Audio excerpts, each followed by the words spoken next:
Hi, this is Kevin with KGM Jam, owner of ProAdvertisersClub, a totally free site to advertise. Go to ProAdvertisersClub.com, join for free today, and start advertising for free.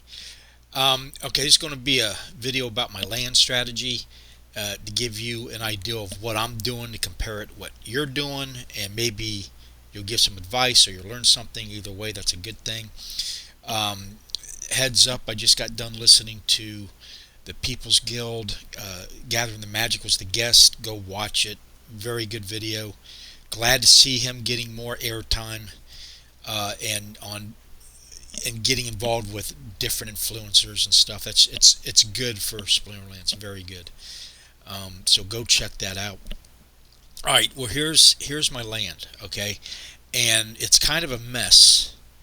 And I imagine a lot of people's land is a mess because land is tough. It's it takes a lot to do a little, kind of like type mentality, I guess. But what I've got going here is I've got two more to max out on the DEC. I've got one, two, three, four, five, six. I got seven up and running, or actually eight because there's two on Thalys. And also because I take what the game gives me, so my land is all over the place, as you can tell. Look, it's pretty much one per area type thing.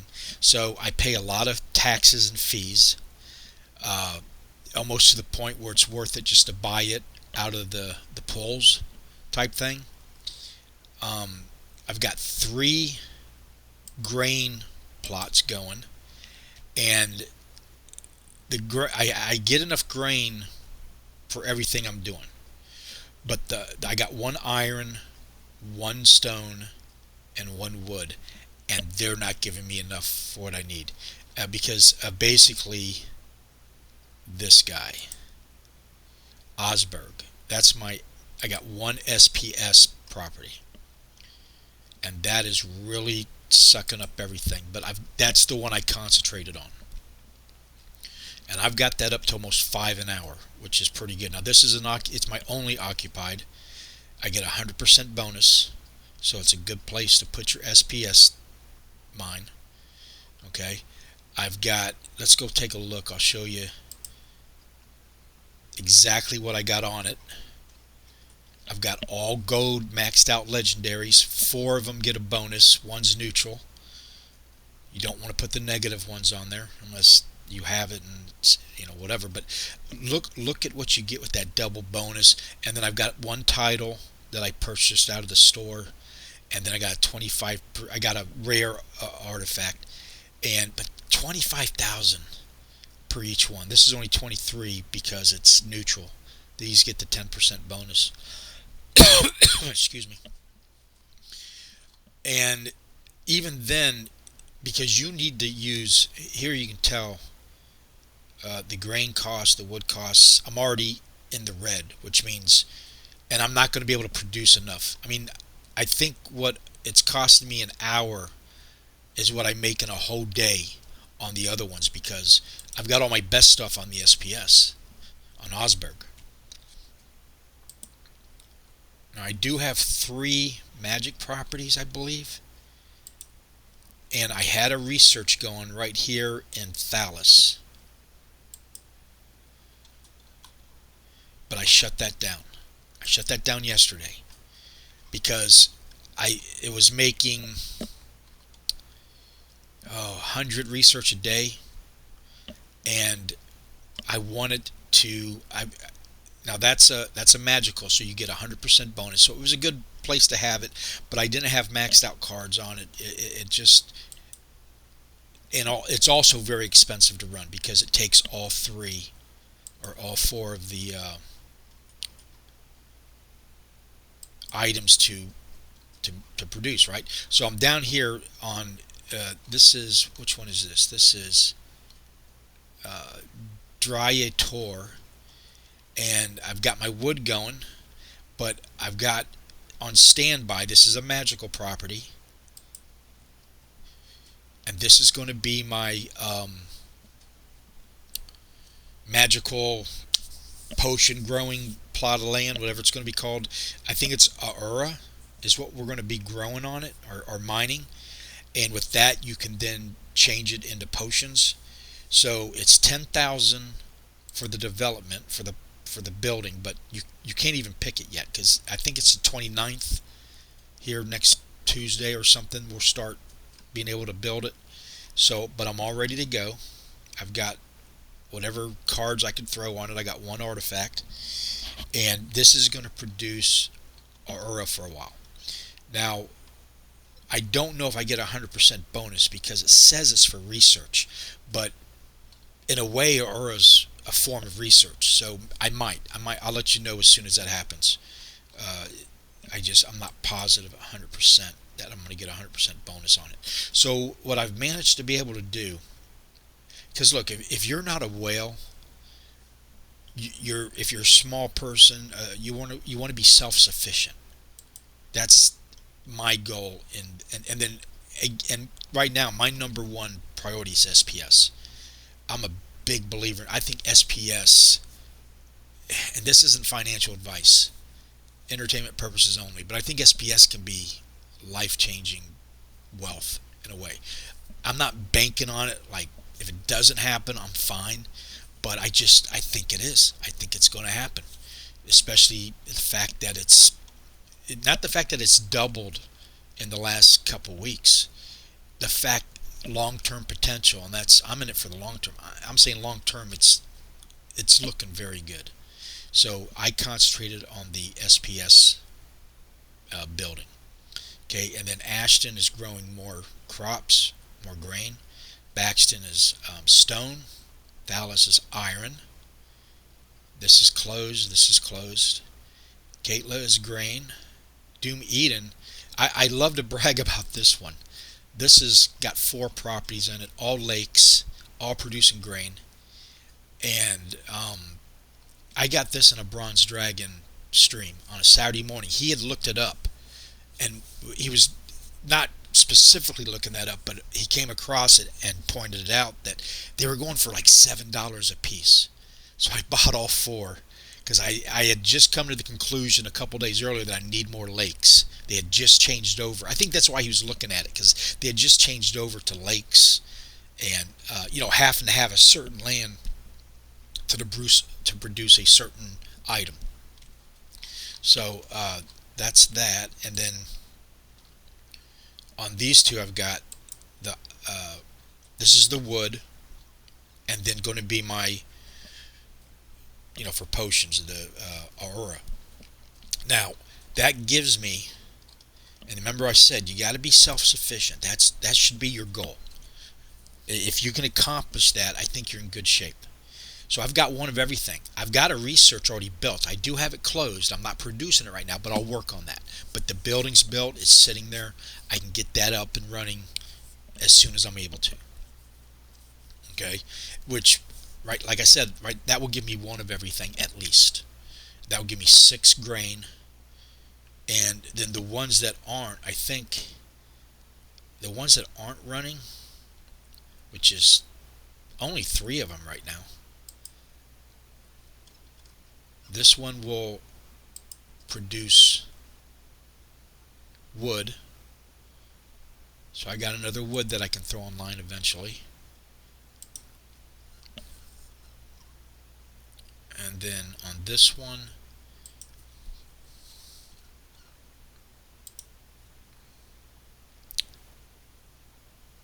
that's stone.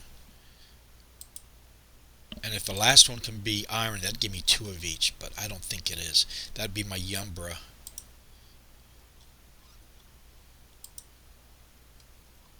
But I'll add those on. Another wood. Okay.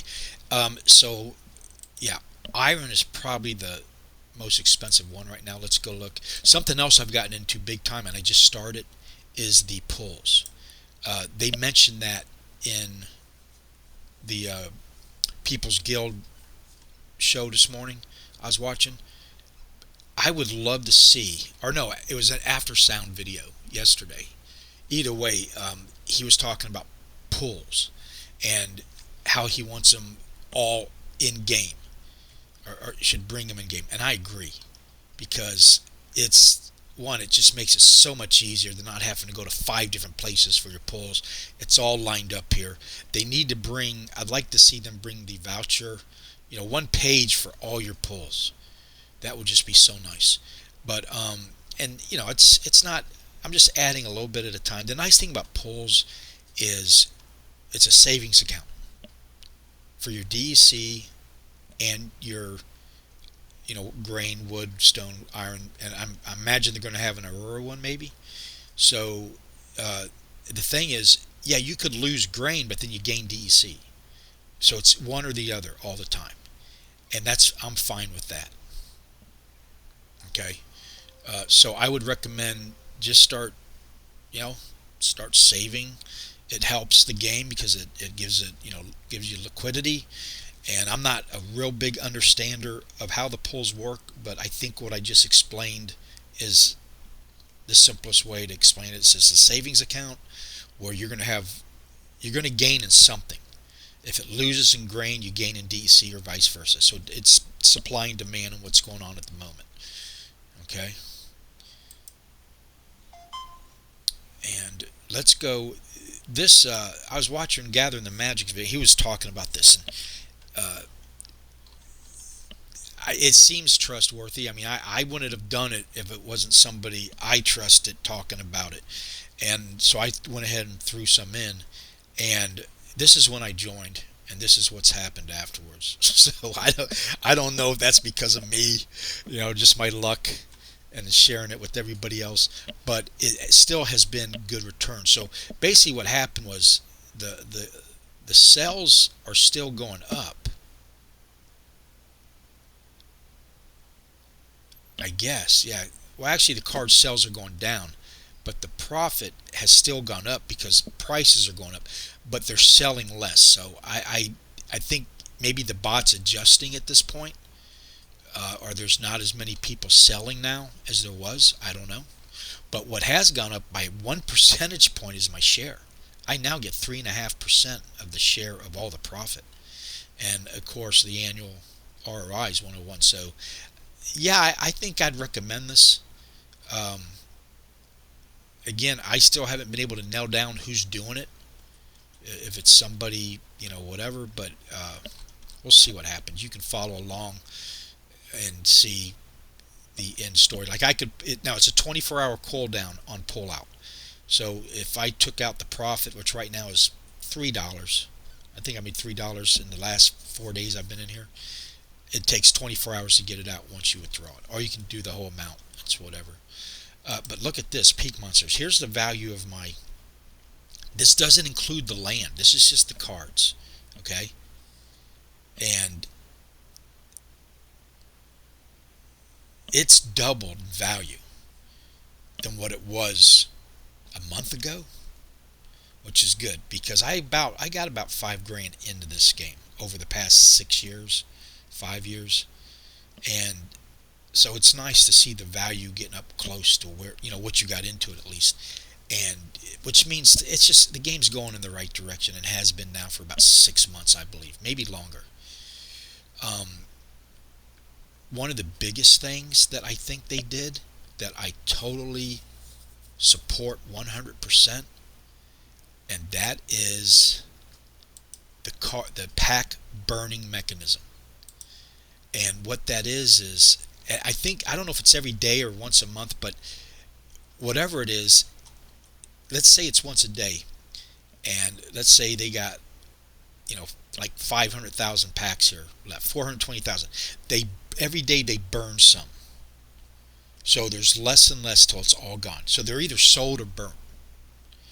And I sell digital products, and the nice thing about selling digital products is there's never, you don't run out, you just print on demand. I don't have to buy my memberships for ProAdvertisersClub. I can limit to how many there is, maybe 1,000 or 10,000, whatever. But it just, as they buy it, it produces, it makes it the membership up, and they've applied this to these cards now, or to these packs. Now, if they didn't have that, what happens is the supply and demand it doesn't affect anything, and it's a bad thing because nothing would happen if they don't sell the packs. Say there's 2,000 people playing, and obviously what you got here, this number 428, is the actual supply and demand, because that's what you sold. It doesn't matter about predictions. It doesn't matter about what might be or what is. It only matters of what you sold. That gives you an accurate depiction of supply and demand. So the next release, which will be a year from now, it gives them a better idea on whether to make more packs or less packs, or keep it the same. And that's a very powerful tool in business to have your thumb down on the supply and demand of your product. It keeps you from overproducing. Overproducing ruins the market. Chaos Legion is the perfect example. But I know why they did it at that time, because the numbers indicated to make that many, but the timing was awful. It just was a backfire. But with this mechanism, it would have fixed the Chaos Legion problem when it came out, because they had 15 million packs. So it's a beautiful mechanism. I'm glad they do it. I'm glad that you can't burn within the packs. The chase cards aren't getting burnt. They're getting transferred over to the next section until they're all eventually going to be found. If we get to the last day a year from now, and there's 10 chase cards left in 10 packs, that means there's a chase card in every pack. See how that works? Instead of when they're burning the packs and there might be a chase card in it, the chase cards aren't within those burnt packs. Because remember, the packs are being printed on demand, if that makes any sense.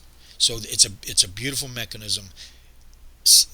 It's already proven it in Rebellion. There's only 60,000 packs left. There's another pressure on it because these are the only two packs. The Rebellion and the Arcana are the only two packs you can use in Modern. So there's more pressure on those packs and cards. That's what I mean about it's going in the right direction. Absolutely. I'm not no expert, but I've been in the collectible market. I used to have my own store back in the early 90s, and that was the biggest problem, was the companies overprinted, and they'd eat their own base right out from underneath them, to where their customers, they didn't comprehend the fact that if you kept things scarce and then just made a new one and helped keep the value, so at least the people who bought into the old one didn't feel like they were just getting raped, because they bought in high and now it's low because you overprinted. That's it in a nutshell. The beauty of that system. If the physical markets did that, and I think they're coming around and doing it, keep things to, if you can figure out what your real demand is, keep it to that, and then make your money on the next packs. Don't think you have to make it all now, because you're not, if the packs are just sitting there anyway, and then at the same time you're destroying your base. That solves all the problem, the burn mechanism. All of that problem's gone out the door. It's a beautiful thing. And I like the year window. The 1 year window is plenty enough time, and it's not too long, it's not too short. So there it is. Now I haven't bought any yet. This is a Wells game going on right now. Let's see where my buddy Trash Panda is. He's also in my guild. One of his accounts. He's got quite a few accounts, but yeah, he's number 6 right now. That's incredible. That is, but look, the Wells, love him or hate him. A lot of people, you get the sense they don't like Wells. I love Wells because I know they're what keeps the game going. if you're in the business of selling product, you need you need to learn how to take care of the big guy, the small guy, the middle guy, and keep yourself in business. And they're solving that problem. This has become a get your cake and eat it too type platform, because they're just, I know when you try to keep everybody happy, you can't, but they're doing a damn good job at doing it. Because, like I said, on land, I could look at this right here and go and be negative about it and say, oh, all the big guys are winning. But it doesn't matter, because I don't have to do it. It's not, my strategy is not dependent on this. Where a lot of platforms would do that, they'd make you have to buy it to even be able. I got 20 other things I can go concentrate on, especially now that they're not, they might not be looking at it's cheaper. And like in land, because I'm not a well, I'm concentrating on independence, self-sufficiency. You see what I'm trying to say there? And the same thing here. So I'm not participating in the pre-sale. What I'm going to do is I'm going to buy a $12 pack a day when feasible, and open it that way, a little bit at a time. And it, because that fits me. That's what I can do, and that's how everybody's got to do it. But the wells, you got to love them, because if you really understand what they do for the platform, they're carrying everything, because they're financing the entire platform in a way. Now us little guys add up. Don't get me wrong. It's one big group, but I mean, it's good that we have these guys. It really is.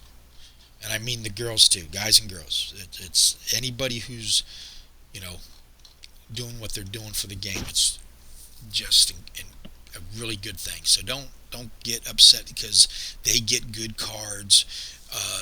They've earned it. Literally, they've earned it. And you can say, oh, well, they buy it. Well, you got to reward them for doing what they're doing. And they still give. I could buy one pack here and have 1 point, and I still got a shot to jump in here and grab out one of those cards. Now it's an astronomical chance, but I still got a chance. And that, imagine you're this guy, and then I'm this guy with 1 pack, 1 point, and I won a card, which again mathematically is possible, but impossible at the same time because of the lottery type numbers. But that's the point I'm trying to make. Is there's something for everybody. Okay, you got to make your strategy fit your situation.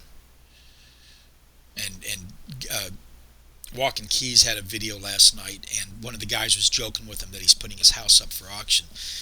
And he was joking, but again, that's the scary shit about any of this. If you just go at your pace, at your level, take what the game gives you. Like I look every day. I look at the market, right? And let's go to the card sales. And okay, I'm going after legendary gold. And right now, look at this. I got some the other day for under 100. Sold some cards, got some for under 100. Now look at the cheapest one, gets 120. Now this might continue to go up. It might come back down. But so I'll stay away from these right now because they've gotten too expensive for me. You know what I'm saying? But I check. Now I could go check out. Let's go check out singles. Maybe I start picking up a single here and there and throwing it on the land, and just always buy the cheapest one. And see, I could buy this one and then find out which land it does the best on and put it on there. And I'm only buying one for, I mean, these are about $10 more than you could get them for like 17 a couple weeks ago. It's also because everything is interconnected. It's putting pressure on Chaos Legion packs now. The more expensive the legendary cards go, you're going to have a number of type people now opening up Chaos Legion. One, to buy and flip, because if you have a chance to pull out a $200, $300, $500 gold card for 50 cents, that's better odds than the Florida lottery. I'll tell you that. Or any of the cards for that matter. The prices go up. You can get 50 cents. How hard is it to get 50 cents out of a pack now when all the cards are going up? Not too hard. So you got the flippers. Then you got people maybe like me is trying to get a gold card to put on land. The pressure on the Chaos Legion pack has materialized all of a sudden, and it might only get better. And they're doing that, making these 5 times on land, 4 times on land, 3, etc. That all just adds to the buying pressure on everything, pretty much.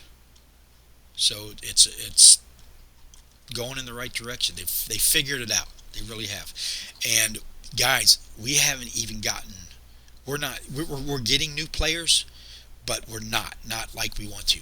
But if it's doing this good without new players, imagine when we do. And I think a lot of the problem with new players is, and I left a message in the People's Guild about this, about making a proposal to go to a card company that would make physical cards of a set. It could be its own set, or maybe a set of the current set, whatever you wanted to do, and put them in Walmart or wherever. And then when you buy the pack, it's got 5 cards in it, just like a pack in the game. But they got a code on it, so when you put the code in the game, you get the card in the game. So you now have the physical collectible in your hand, and then you've got, just like HRO. Now, HRO went under. Well, one, I still got all my HRO cards. They moved it over to Colex. I still got them all. I can still sell them. And it's sad that the platform went under, but they didn't have a game system. There was nothing to do with the cards except collect them. The only gamification of the card platform was collecting them. But with that, you now got people in Walmart who would never in a million years come to Splinterlands video game. Now they turn the card over. Excuse me. And it says, go to Splinterlands, type in the promo code, and they go do that, and they realize they just got a $150 gold card. Bam, they're hooked.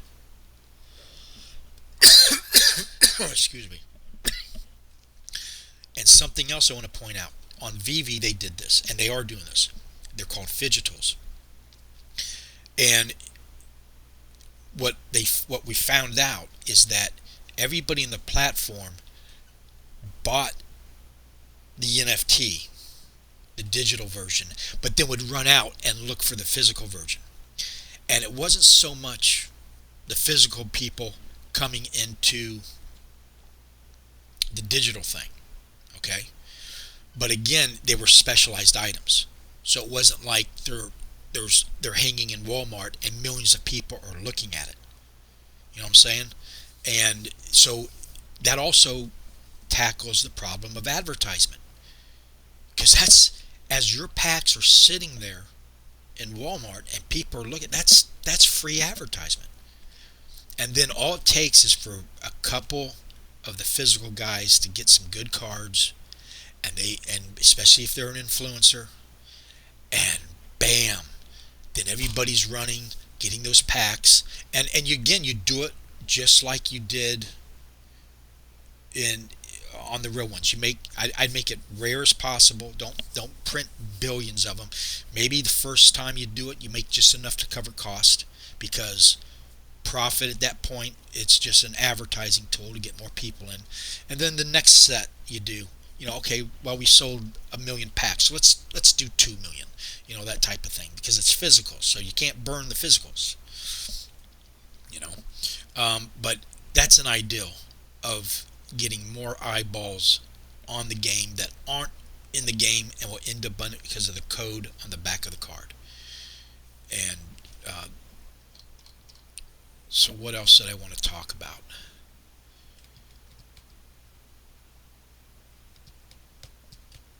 I think that's about it. Yeah, there's land. Oh, the conflicts. That's another beautiful mechanism they put in, because it puts pressure on a section of the market that otherwise wouldn't be there. because now you got us all going, oh man, we need more wagons, we need more cards. And I think we got to upgrade these. I'm not positive.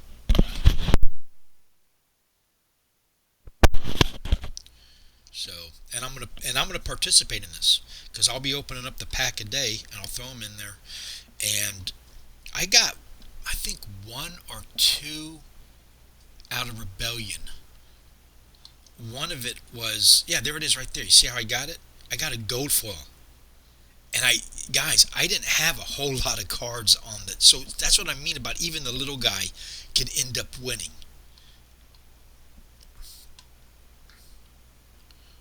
And see, I only had 24,000 out of so I think I had a 25% chance to win, or whatever it was. I had 78 chances. But there it is right there. I got a gold. I sold it. It was like $300, and I spread the wealth around. I've never taken a dime out of Splinterlands yet. I just keep reinvesting. Just building equity in the game. There's nothing wrong if you did take money out. That's not what I'm saying. I'm just saying that's been my strategy. And that's why I'm horrified at the thought of burning SPS that some people do. I guess they got so many of them. And it's a good thing when they burn it for the rest of us, right? But I just the thought, because my major strategy is SPS. And then what I'm going to do, I have a exit strategy that isn't really an exit strategy because I'm staying in the game. But when you unstake, it takes 4 weeks to unstake. 25%, 25%. So what I'll do is I want to withdraw at some point in the future, probably a very long time, unless things accelerate. I will withdraw 25% of this. And don't forget, I'm adding every day. I'm adding some. Okay, I'm adding about 200 a day now, which is incredible for me. That's absolutely, it's between 150 and 200 depending on what happens in battles and all that. But look at all the different ways you can earn SPS. You get the APR, okay, which is 10% right now of your staked balance, which puts pressure on SPS to be staked. You get it from the battle rewards, you get it from the brawl rewards, and then I get it from land. And if I was playing Soul Keep, I'm sorry, guys, I am not in a Soul Keep at all. Don't even remember it's there unless I see it like this. Doesn't mean it's not a good game. I'm not into it. And so I'll keep at that point. I'll take out 20. The first week will come, and then I'll cancel the unstaking, and then I'll keep 75% in it for the rest of my life probably. Because I am definitely hooked on this game. Let me power up here real quick.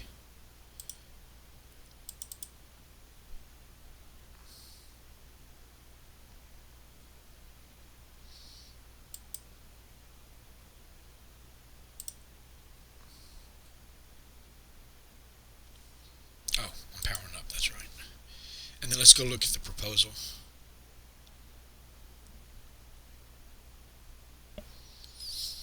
And I think this is what After Sound was talking about. It was this proposal, and it looks like it's going to pass by overwhelming odds. I'm all for that. In fact, let me vote. Yes, it stops the SPS B&B pull incentives. Now, I've thought of this, and I could be wrong, but even though it'd be nice to be on Coinbase, which I hope it is one day, because then I'd start a little collection over there, probably buy a little bit every day. I wonder if there's an advantage to keeping SPS in-house, and because it makes you come to the platform to get it. I know there's some places to get it, but it's real hard to get. The easiest place to come is the platform. Is there an advantage to that? Is that why maybe not a big push to put it on Coinbase? Or maybe they are trying, I don't know. It's just me. I don't know enough about it. But I would like this pull to come back to be online, and I think that's Binance BNB. I don't know. Reduce SBS to DC conversion fee. Yeah, those two are going to pass definitely. Okay. And I got like these off-site pulls. I've got nothing but problems with them. I can't get into TripleDeck. Sometimes I can, sometimes I can't. But it's just someplace else to go. But before I go, let me point this out. Okay, not financial advice, but can you make money off these? Now I got 47 platforms I'm making money off of. Atlas Earth, uh, VV, Candy. The list goes on and on. And this is one of them. But check this out. Just my DEC a day rental is bringing me $3.75 a day. That's where I get my money from to reinvest. And then I'm getting another $2 from SPS. So that's $5.75 a day I'm making now. And I'm trying to think what else I could be. So maybe $6, everything said and done. Not to mention the up and down valuation of the carbs. If they go up in value, I'm making even more. So yes, you can make money at these games. It's saying quitting your job or life changing, but I'm just saying you can make money in these games. And I see it only getting better because this team has figured it out. They're going to be a model for a lot of other platforms once they understand. A lot of these platforms, the biggest enemy has been themselves, because they eat themselves of overproduction. They in their minds they go, well, we're making money, we got to make it now, just throw it, and then they undercut everything they've done by overproduction. Where if they just kept it simple and adjusted, because maybe they didn't know their market, it's a lot easier to do it on the blockchain than it is in the real world, I guess. They'd be fine. And this is what I mean. Look what they've done. I couldn't do this 6 months ago. There was no rental market. I couldn't. The land game has gotten better. I couldn't do that with the land game. And the pulls. Oh yeah, and then you got the pulls. I'm making percentage in that every day. And if I make potions, I'll be able to. They're allowing us to make product to sell in the game, digital assets. Like I said, that's what I do. I can make my own digital assets and sell in the game, which is incredible. So, I can claim. I don't know how, but I'm going to go ahead and claim it. So anyway, that's it. I've been rambling. If you got any questions or answers, leave them below. If you get a chance, go check out ProAdvertisersClub. I'm going to try to make some videos to show you how to advertise Splinterlands for free, because the problem with advertising is you can spend a lot of money and get no results. Now, I've gotten 6 referrals but no spellbooks, so that's no results, right? Now, if this happens to you, don't get upset. Once they join underneath you, they're yours. If they ever come back and start up, I've got them. Okay? So just because you got a big goose egg at the beginning, I found it takes, for every 100 signups, I get one active person in all my platforms. And I've got thousands of signups on other platforms. That's an average number. So this is right on key. But the point is, 6 months from now, one of them can start up and start playing. A year from now, 5 years from now. Okay?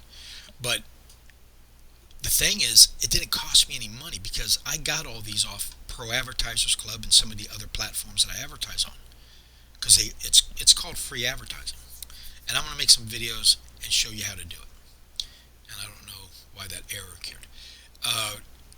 And all you do is you copy your link, and you go to the platform, and they got a box depending on the kind of advertisement you're going to do. You put it in there, and then you send it out to the members. They're called traffic exchanges. And it's not spamming, because when you join the traffic exchange, you're agreeing to receive other people's emails. and they receive your emails. And you're like, well, that doesn't sound. But one, you're not, other than the time you spend, you're not spending any money. Even though you can spend money, but you don't have to. You can get free advertising and build it. I've built all my referrals up that way. I've got very little paid advertising. So it works. It might not seem so, but it's said that the average person has got to look at the same ad 72 times on average before they'll look at it. I don't know how they came up with that number. So it's a numbers game. You just got to pound it out. You got to pound it out there, and you're throwing spaghetti against the wall, and somebody grabs it and signs up. Free advertisement is not targeted traffic, because you don't know who you're advertising to.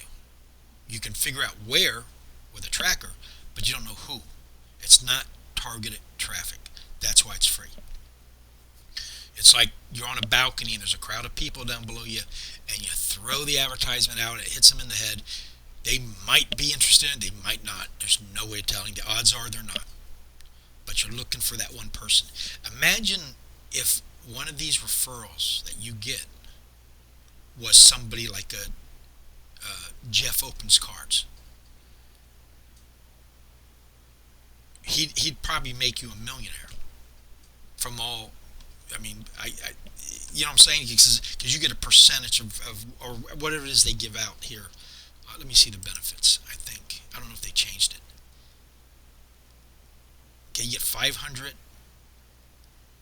You get 500 credits for the spell book, which is $5, and 5% of the end of season glint rewards. That got somebody like Jeff McCards that you won't even have to play the game. Probably you'd be getting so many glint.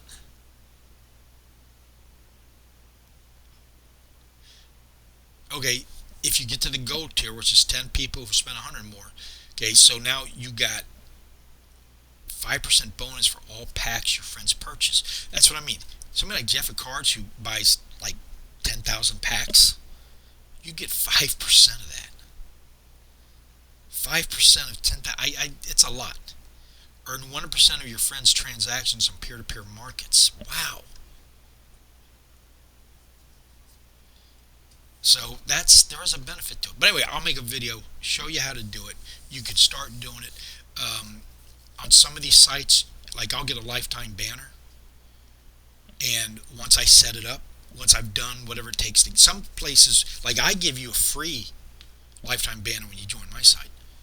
And what it is a banner once you fill out. Now I had to make my own banner.